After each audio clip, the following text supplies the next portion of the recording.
Oh, well, yeah, the first one's always huge. That was a good game, good opponent, and I think we handled it the right way.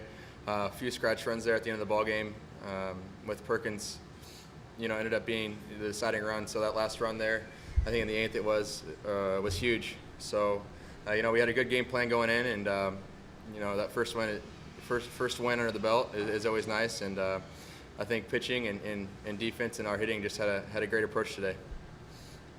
Talk about the home run. I mean, that probably felt pretty good off the bat. Did you know it was going to stay a fair foul where you're running up the line? I don't know. I was just looking for a pitch to drive. I knew we had to get a rally going, running late into the game, and Perkins did a great job of getting on base. And I was just looking for a pitch to drive, and I was fortunate enough to hit it over the fence. And I didn't know if it was gonna be fair or foul. I was just trying to find good barrel, and was very fortunate enough to leave the park for us. Do you think the ball could be hit on a blowy night like tonight, hit out? Well, I knew the wind was blowing to left field a little bit, but it was a little thick air, a little humid tonight, so I didn't know how well the ball was going to be flying. Watching the previous games up to this point, the ball really wasn't flying that well. So, our approach isn't to hit home runs, and we happened to run into a few, and today I guess I just ran into one, and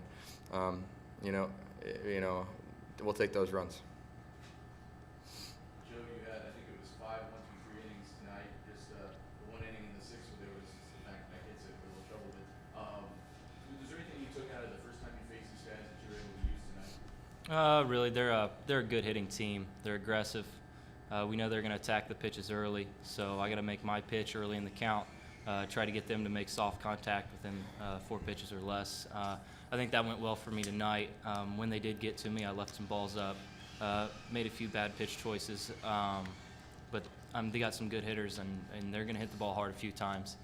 So they got to me in that 6th inning, but got to stay with the plan and pitch down and get ahead. When I did that, it went well. Pitch count wasn't that high, but did you feel like kind of some confidence, reassurance when Coach took you back out there in the eighth? I was hoping he'd stick with me. He's got confidence in me.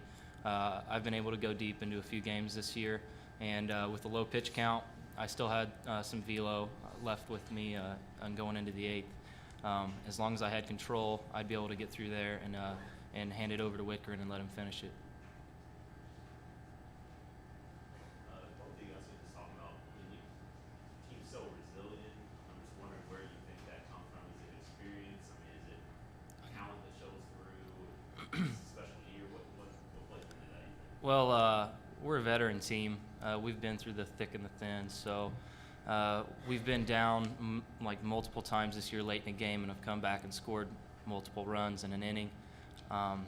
We don't get down on ourselves. We stick to the plan, and it really showed in that 8th inning when we plated that run to give one more insurance run for us. That was huge. So definitely being a veteran team and having confidence in ourselves, especially with having a good record this year, we know we're able to pull games out. Is that kind of your take too, Kevin? Yeah, we've shown, like Joe said, we're an older group, and we've been here long enough, and it's not over till it's over, as Coach Duncan's told us all season, and I think we all truly believe that, and we truly buy into that concept. And today is just another example. We've had come behind wins in the 9th inning, whether it be being down in the 7th inning or 6th inning previously in the year, but we've stuck with our plan. Like I said, we try not to get off our plan, and as an offense, it's our job to put runs across, and as a pitching staff and as a defense, it's our job as well to keep them off the base paths. And I think that we just never give up. It's not over till it's over, and we showed that again tonight. You guys talked a little bit. You didn't face Indiana this year. It's obviously a big in-state rival. Just looking forward to playing them. Yeah. Oh yeah. We I don't know why they weren't on our schedule. We always like that little rivalry against us. We're going to be ready to play, and I'm sure they're going to be ready to play too. They're another good team, and we'll just have to come out tomorrow with the same approach. A little chip on our shoulder, and it'll be an exciting game, and I know we're all excited for it. Gentlemen, you may be dismissed. Coach Schreiber will start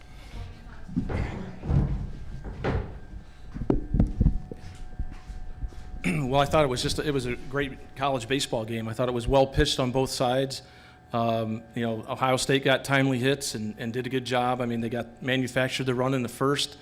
Didn't have a whole lot of opportunities up until 2 outs, nobody on, and they strung 3 hits together with 2 extra base hits. And, we got a big hit from Big Ten Player of the Year. So, but getting the additional run, late, Perkins beating out the double play ball. It wasn't a true double play ball, but, was key. But Joe Hayes, I thought, did a great job. I mean, give credit again to Ohio State for getting those 3 base hits in a row. But he came back out and gave us a few more before we went to Wickren. Questions for Coach? Any hesitation at all on going, sending him back out there for 8th? I know his pitch count wasn't high. Where they were at in the order, we felt like Joe was going to match up against them, and so we weren't going to stay long with him though, and he was able to get that leadoff hitter after falling behind. So he did a good job and kept it short. Although I don't know what Wickren's pitch total was, but it was probably a little bit more than what we wanted. So Coach, did you bid for a regional at all? we did bid. We bid up at Gary. So I mean, we'll see where it's at. I don't know. I think we still have to do well here to be a 1 seed, but they've given 2 seeds in the Midwest hosting opportunities as well. So I don't know. I think we just got to keep our head down and keep playing hard, and if we get that opportunity, it won't be a home field for us, but it won't be a home field for anybody else unless Valpo winds up being matched up in there somehow, some way. But so we'll just kind of have to wait and see. Coach, this was another string of well-played, sort of tense ball games in this tournament so far. Does that kind of speak to the quality of play of this league, and not a big surprise to you that these teams have matched up so well?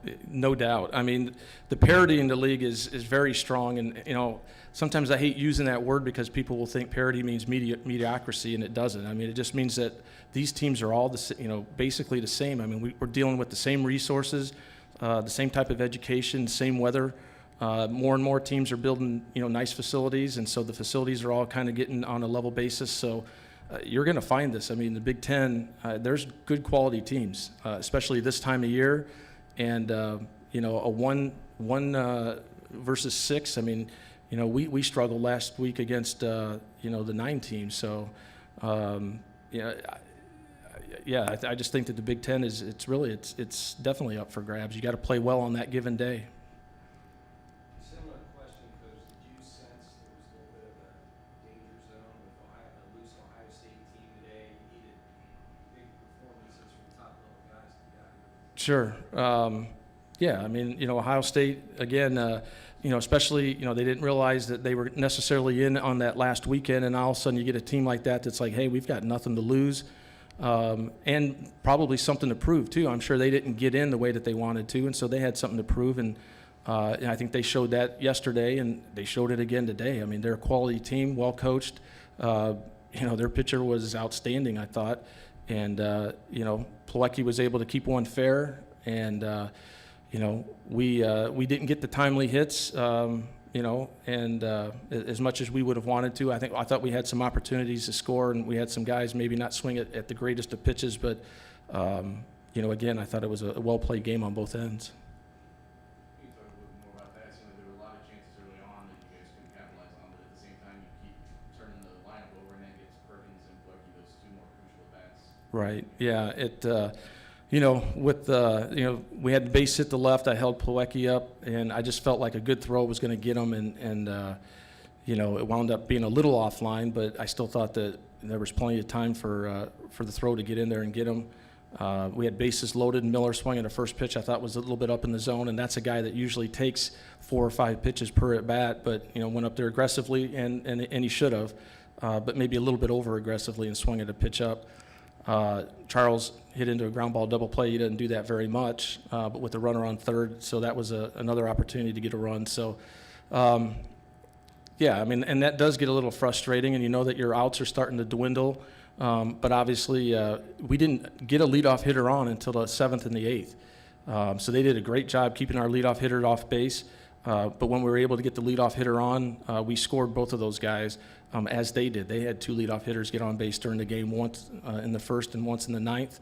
And leadoff hitters that get on base usually wind up scoring. So we've got to do a better job of that if we want to continue to play. We have time for one more question. You know, at the time of the Milwaukee home run looked like it might stand up as the big one. Maybe just talk about his presence in the lineup and what he means to the team. I know obviously Big Ten Player of the Year, but coming through most crucial time. Well, yeah, I mean, you always hope that your big-time players can step up, and that's what makes them big-time players. It's not all about statistics. It's about getting the key hit or the key defensive play or the key pitch at a key time. And I thought that's what Joe Hayes did today. I mean, he probably wasn't his best game, but he made some key pitches in situations. And Plawecki obviously, picked us up, with the home run. He blocked the ball in that last inning. Those things kind of go unnoticed. I mean, base runners wouldn't have advanced into scoring position. He just does a great job of that. But, anytime you have Perkins, Plawecki, and even Serrato does a good job of protecting Plawecki. He's had a great number of 2-out RBIs. It's a tough stretch to go through for any pitchers. And, when you got Plawecki hitting behind Perkins and in front of Serrato, I mean, it's a good spot for him. Thank you very much, Coach. Okay, thank you.